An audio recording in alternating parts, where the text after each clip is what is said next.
Salve, rapaziada, tudo bem com vocês?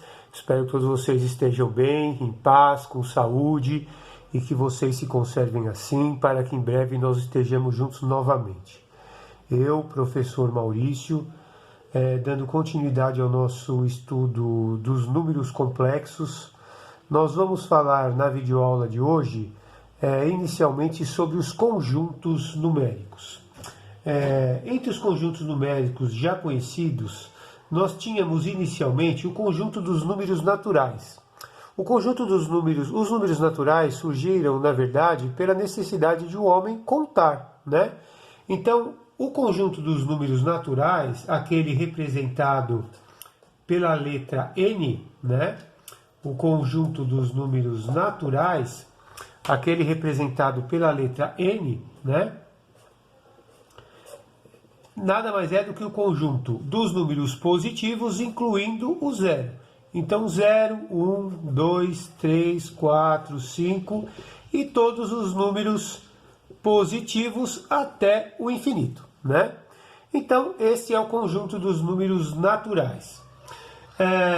Com a necessidade de o homem fazer a subtração, então, para que a subtração fosse sempre possível e tivesse sentido, ele foi estendido, esse conjunto dos números naturais, ele foi estendido ao conjunto dos números inteiros. Por exemplo, eu encontrava sentido em fazer 4 menos 2, tirar 2 de 4. Mas se eu invertesse essa operação, se eu tentasse tirar 4 de 2, dentro do conjunto dos números reais, essa operação não fazia sentido. Então surgiu um novo conjunto, que é o conjunto dos números inteiros.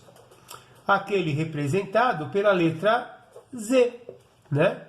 Então, o conjunto dos números inteiros, representado pela letra Z, era o conjunto dos números naturais, mais o conjunto dos números negativos. Então, eu tinha o 0, o 1, o 2, o 3, o 4 e até o infinito. Certo?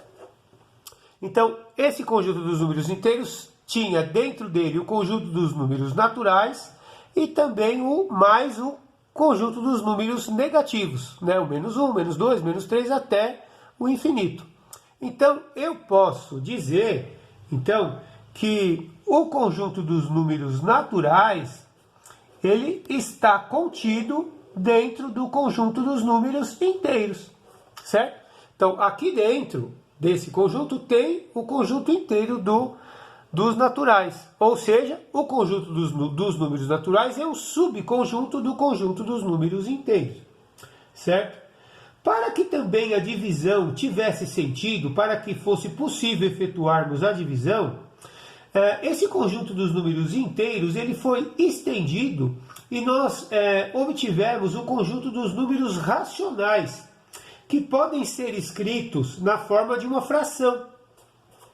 Então, os números racionais, conjunto dos números racionais, que nós representamos pela letra Q, né, é todo o número x que nós podemos escrever na forma de uma fração, A sobre B, onde o A pertence ao conjunto dos números inteiros, o B também pertence ao conjunto dos números inteiros, e, obrigatoriamente, o B deve ser diferente de zero.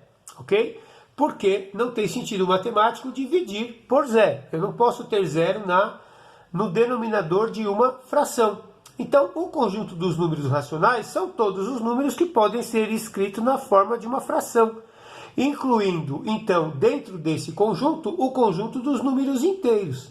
Sendo assim, então, eu posso dizer que o conjunto dos números naturais, o conjunto está contido dentro do conjunto dos números inteiros, que também está contido dentro do conjunto dos números racionais, certo? Então, aqui dentro tem esse conjunto que também tem esse conjunto. Então, o conjunto dos naturais é um subconjunto dos inteiros e os inteiros é um subconjunto dos números racionais, certo? Então, nesse conjunto dos números racionais, por exemplo, eu posso escrever todos os números inteiros, os números naturais, incluindo as frações. Por exemplo, menos 3 oitavos, por exemplo, menos 7 quintos, por exemplo, menos 1, o 0, 1 terço, 2 quintos, por exemplo, né? E todos os números inteiros também, por exemplo, o 5, o 7, o 9, o 10, o 13 e todos os números positivos até o infinito. Então eu tenho dentro desse conjunto dos números racionais os números inteiros, que também tem os números naturais, ok? Muito bem. Só que, veja bem, quando se resolvia equações do tipo x ao quadrado, por exemplo, igual a 5, e eu caísse, por exemplo, numa raiz quadrada de 5, o 5 não é um quadrado perfeito. Então a raiz quadrada de 5 não é um número que eu posso escrever na forma de uma fração. Daí surgiu um novo tipo de conjunto, o conjunto dos números irracionais, né? Que é aquele conjunto formado pelos números que não podem ser escritos na forma de uma fração. O conjunto dos números irracionais, que eu represento pela letra I, né? É todo o conjunto dos números que não podem ser escritos na forma de uma fração. Por exemplo, raiz quadrada de 2 é um número irracional. Por exemplo, a raiz quadrada de 5. Por exemplo, a raiz quadrada de 10. E inclui também os números negativos, né? Os irracionais negativos. Menos raiz de 3, por exemplo. E um número muito conhecido, famoso dentro do conjunto dos números irracionais, que é o número irracional π, que é uma dízima periódica infinita, né? Aproximadamente 3,14. Na verdade, não é uma dízima periódica, porque não existe, ainda não se descobriu uma periodicidade nas casas decimais do número π, né? Então, existem infinitos números irracionais, certo? Então, então, a união entre o conjunto dos números racionais e o conjunto dos números irracionais, né, surgiu um novo conjunto, que é o conjunto dos números reais, beleza? Então, nesse sentido, a gente poderia fazer assim, ó. Então, eu tinha o conjunto dos números racionais, né? Dentro desse conjunto dos números irracionais está contido o conjunto dos números inteiros. Então, o conjunto dos números inteiros é um subconjunto dos números racionais. E dentro do conjunto dos inteiros, eu ainda tenho o conjunto dos números naturais, ok? Então, os naturais, o conjunto dos naturais é um subconjunto dos inteiros, que é um subconjunto dos racionais.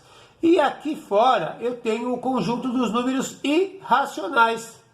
A união desses conjuntos com esse conjunto deu o conjunto dos números reais, que são todos os números que nós conhecemos até o momento, certo? Então, se nós fizermos uma reta dos números reais, nós podemos incluir todos esses números estudados. Por exemplo, fazendo então a reta dos números reais. Nós temos então os números, o 0, temos os números positivos, 1, 2, 3, 4, 5, até o infinito. E temos também os números negativos, o menos 1, o menos 2, o menos 3, o menos 4, o menos 5, até o infinito. Então, a reta dos números reais tem os números naturais, tem os números inteiros, tem também os números racionais, por exemplo, o 0,5 ou 1/2, né? Que eu posso escrever aqui. Posso ainda ter o menos 5 sobre 2, que é menos 2,5, aqui ó, menos 5 sobre 2, ou eu ainda posso ter, por exemplo, o menos 9 sobre 2, que é menos 4,5, aqui ó, menos 9 sobre 2, ou posso ter ainda o menos 1/3, que estaria mais ou menos por aqui, ou poderia ter ainda o 5/2, que é 2,5, que estaria aqui, ou eu poderia ter, por exemplo, o 11/2, né? 11 dividido por 2 é 5,5, que estaria por aqui. Então, aqui eu teria o 6, aqui eu teria o 7 e assim por diante. Então, dentro dessa reta dos números reais, eu tenho os números naturais, que são os positivos incluindo o zero. Tenho também os números negativos, e os negativos, junto com os positivos, formam o conjunto dos números inteiros. As frações, todos esses números também são números racionais, incluindo os números inteiros. E eu tenho também os números irracionais, que são aqueles números que não podem ser escritos na forma de uma fração. Por exemplo, raiz quadrada de 2, que é aproximadamente 1,4. Né? Por exemplo, a raiz quadrada de 3, que é aproximadamente 1,73. Né? Então, a raiz quadrada de 3 poderia ter, por exemplo, a raiz quadrada de 5, que é aproximadamente 2,3. Né? E tenho ainda o π, que é aproximadamente 3,14. Né? Então, o π, na reta dos números reais, estaria mais ou menos aí. E teria também os números irracionais negativos. Por exemplo, menos raiz quadrada de 3, que é aproximadamente menos 1,73, que estaria mais ou menos aqui. Né? Então, dentro dessa reta dos números reais, eu tenho todos esses conjuntos, todos esses números que pertencem a este conjunto. Mas nós sabemos que para o número, então, pertencer ao conjunto dos números reais, todas as operações que nós fazemos com esses números, eles têm que resultar outros números reais. Agora, depois de um certo tempo, descobriu-se que, por exemplo, quando se queria fazer uma equação do tipo x² mais 1 igual a 0, dentro do conjunto dos números reais, esse tipo de equação não tinha solução. Por quê? Porque quando eu faço x² é igual a menos 1, e daqui eu tiro que x é igual a mais ou menos a raiz quadrada de menos 1, eu não tinha solução dentro do conjunto dos números reais, porque eu não consigo extrair a raiz quadrada de um número negativo. Então, porque não existe nenhum número vezes ele mesmo que resulta um número negativo dentro do conjunto dos números reais. E aí, como eu já disse na última aula, né, os matemáticos lá a partir do século XVI, substituíram a raiz quadrada de menos 1 pela letra i, né? Então, a raiz quadrada de menos 1 é igual a i, dando sentido às equações algébricas dessa maneira, né? A resolução de equações algébricas que não tinham soluções dentro do conjunto dos números reais. Então, daqui eu posso tirar a seguinte consequência. Se a raiz quadrada de menos 1 é igual a i, a operação inversa da raiz quadrada é a potenciação. Então, daqui eu posso tirar que o i ao quadrado é igual a menos 1. Então, quando eu tenho a raiz quadrada de menos 1, eu posso usar a letra i. E a consequência disso é que o menos 1 é o i elevado ao quadrado. A partir daí surgiu, então, um novo conjunto numérico, que foi chamado de conjunto dos números complexos. E o conjunto dos números complexos, dentro dele, tem todo o conjunto dos números reais. Então, todo número real também é um número complexo, ou seja, o conjunto dos números reais é um subconjunto do conjunto dos números complexos. Então, eu posso escrever assim, ó, que num conjunto dos números complexos, então, né, que eu vou chamar pela letra C, eu tenho aqui dentro todo o conjunto dos números reais. Ou seja, o conjunto dos números reais é um subconjunto do conjunto dos números complexos. E a gente vai estudar com mais profundidade os números complexos a partir da próxima aula. Ok, pessoal? Então eu espero que vocês tenham entendido. Obrigado pela atenção. Fiquem com Deus, fiquem bem e até a próxima. E muito rock and roll. Yeah!